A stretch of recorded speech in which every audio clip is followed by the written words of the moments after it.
So this last video is on the Democratic side between populists and moderates, is on globalization and trade agreements. I know that I'm in a minority in the Democratic side about this. People blame NAFTA and the TPP for loss of past and future jobs in America. The reality is that they're preventing the sharp edge of globalization from hitting us as hard as it could. People are afraid of globalization. They see no path to compete in the world with a country that pays their workers significantly less than us. And they don't want to participate in that. They don't want to get to that point. And they're right. They shouldn't. But globalization is not something we can deny and pretend away. It's real and it's happening and it's going to keep happening.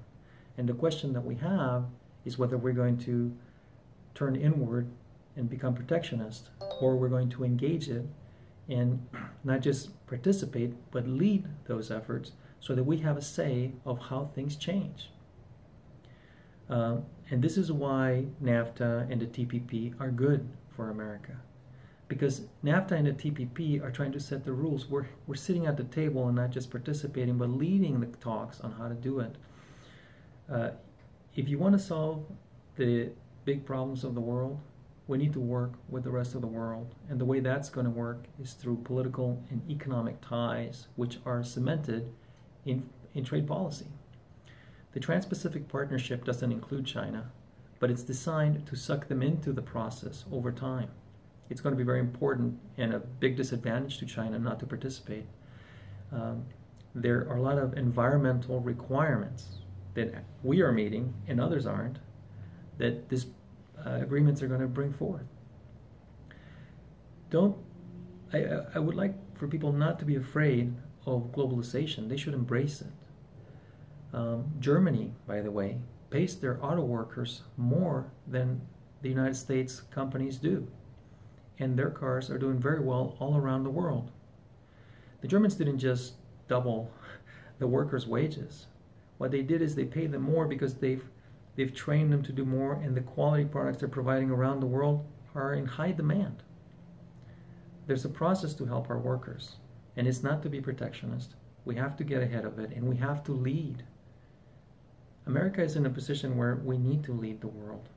We have to play a role, and not taking action is taking action in a negative way. So this might be conceptually the most difficult point to address, but being against trade deals is a great populist mentality, and certainly understandable of workers that have lost their jobs. But that's going to happen. It would have happened anyway, and it would have been worse if we didn't have agreements. On the other side of the coin, there are a lot of benefits that come to the world from trade. America benefits, consumers benefit from a lot cheaper products. American industrial companies benefit from cheaper steel coming in from other countries.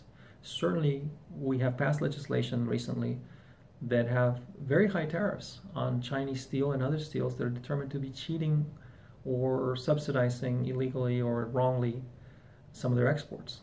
And so, yes, we should have an active and strong policy to enforce trade laws. But we can't turn the switch off and pretend that that's not happening. That's like seeing an incoming torpedo in a submarine while you're in a submarine and shutting off the sonar and pretending it's not coming in.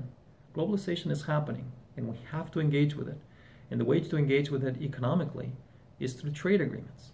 We need to be at the table, and we need to set the pace and the tone and the direction of trade. If we don't, it's going to be worse for us, not better.